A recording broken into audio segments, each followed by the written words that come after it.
For over 1,000 chapters, One Piece fans have asked the same question: will Sanji ever get Conqueror's Haki? Chapter 1187 just answered that, but not the way you'd expect, because this confirmation didn't come from a battle. It came from a line that got cut off several chapters ago and nobody noticed it was still hanging. What's up, everyone? If you're new here, subscribe now because this breakdown is going to blow your mind. And if you're already part of the crew, drop a like before we start, because chapter 1187 is huge. Let's lay out what we already know. Elbaf has proven to be the Arc of Awakenings. First came Zoro, officially confirming his Conqueror's Haki in a scene that moved the entire fandom after years of theories. Luffy, of course, has had his since Marineford.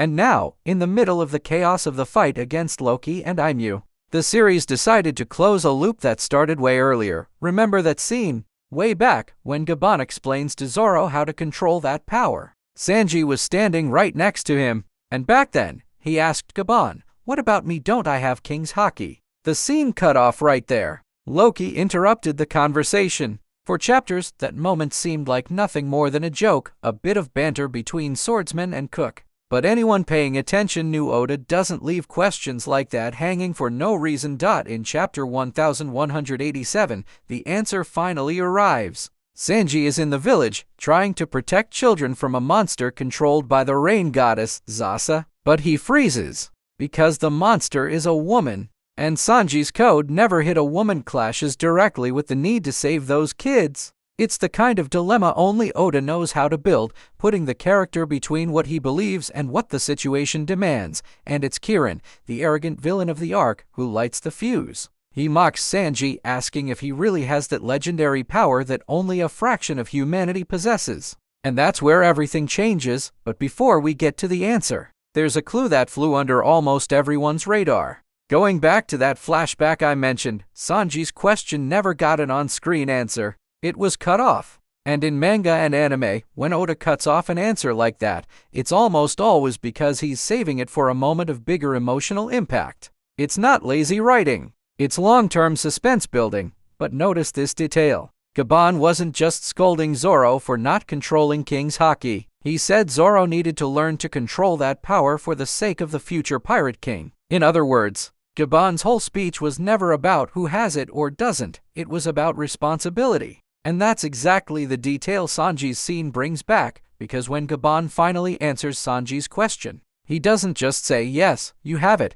He says Sanji should be sitting on a throne, but that he carries a dangerous kind of pride, a self-deprecation, and that to become a conqueror king, he needs to let that go. That's not just some throwaway detail. That's the emotional key to Sanji's entire arc, going back to Wano, back to that call asking Zoro to kill him if he ever lost control to Vinsmoke Judge. Sanji has always fought against the idea that deep down, he's just a product of the Vinsmoke family. And that internal conflict, according to Gabon, is exactly what's been blocking his power. And here's where it gets even more interesting throughout the series. Conqueror's Haki has been described as a reflection of willpower. It's not a technique you train like a regular attack. It's something that comes from within. And if Sanji's block was always emotional, not technical, then this awakening isn't just a confirmation of power. It's confirmation that he finally overcame something that's been chasing him since childhood. Here's my theory: Oda is building, chapter by chapter, a crew with the same power level or even higher than Gall D. Roger's crew.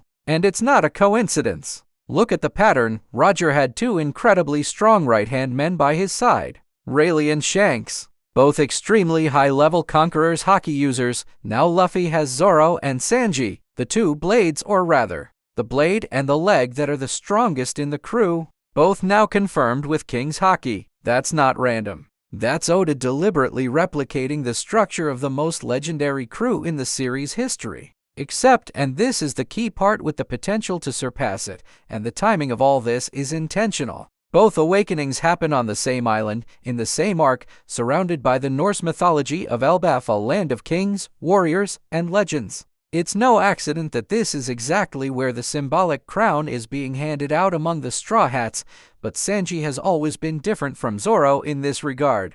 Zoro chases power openly, without hesitation. Sanji, historically, hides parts of himself, his origin, his pain, his anger. And that's exactly why, in my view, he needed an emotional trigger, not a combat trigger, to release this haki. He doesn't awaken it while fighting to win. He awakens it while fighting to protect defenseless children, a trigger that directly echoes the reason he became a cook in the first place. Never let anyone near him go hungry or suffer, and that connects to something bigger. Throughout the story, Conqueror's Haki has always shown up linked to characters with the will to protect or lead in the name of a greater ideal. Luffy wants freedom for everyone. Shanks wants peace. Zoro wants to be the strongest to fulfill his promise to Kuina and protect Luffy's dream. Sanji now fits that same pattern. His haki is born from the will to protect the innocent, even when it goes against his own personal code. But here's the detail almost nobody connected. Judge, Sanji's father, in his last appearance, directly asked Luffy why he kept someone so weak as Sanji by his side. That seemed like just another moment of contempt between father and son. But now, in light of chapter 1187, that line carries a completely different weight because Judge literally created the Vinsmoke numbers as genetically engineered weapons, artificially optimized to be perfect, and Conqueror's Haki, by definition, is something science can't manufacture. It's a natural gift tied to willpower, not manipulated genetics. In other words, the son Judge considered the family's failure is exactly the one who possesses the power that the entire Germa 66 genetic project could never create in a lab. And think about it. This completely changes the dynamic of any future reunion between Sanji and Judge. It won't just be a scene of a father looking down on a weak son anymore. It could be the scene of a scientist obsessed with power discovering that the one son he never valued is the only one capable of something he'll never be able to replicate. Suddenly, that playful "don't I have King's Haki?" question from earlier becomes one of the most emotionally loaded lines of the entire Elbaf arc. Now let's look ahead. With Zoro, Sanji, and Luffy all confirmed as King's Haki users, the Straw Hats officially become the crew with the most confirmed users of that power gathered together in recent series history. That raises a huge question for the rest of the final saga: who's next? I've long bet on Usopp as the next candidate, and the chapter itself seems to play with that idea, making it clear he hasn't had his moment yet.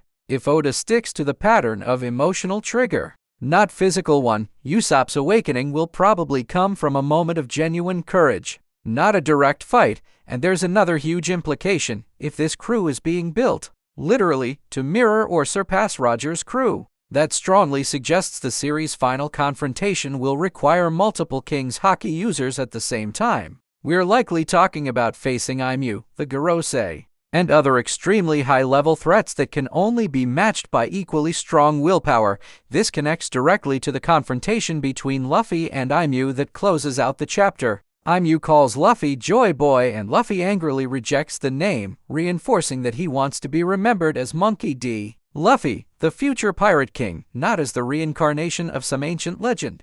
It shows that even surrounded by divine, mythological power, Luffy keeps insisting on his own identity, and now he's not alone at this level of strength anymore. In the end, chapter 1187 wasn't just about confirming a power. It was about Sanji finally accepting that he doesn't have to carry the weight of the Vinsmoke family forever. Gaban didn't give him a new power, he just revealed that the power was always there, waiting for Sanji to stop sabotaging himself. Personally, I think Oda has been building this since the whole Cake Island arc, when Sanji had to directly confront his origin and his family for the first time. And if I'm right, the moment this gets fully confirmed in combat, Sanji using this power to take down Kirin is going to be one of the most emotional moments of the entire final saga. So, what did you think? Did you already expect Sanji to have King's Haki, or did this catch you off guard? Drop a comment on who you think awakens it next. Do you think Usopp is finally getting his moment? If you enjoyed this breakdown, hit like and subscribe so you don't miss the next one. See you in the next video, everyone.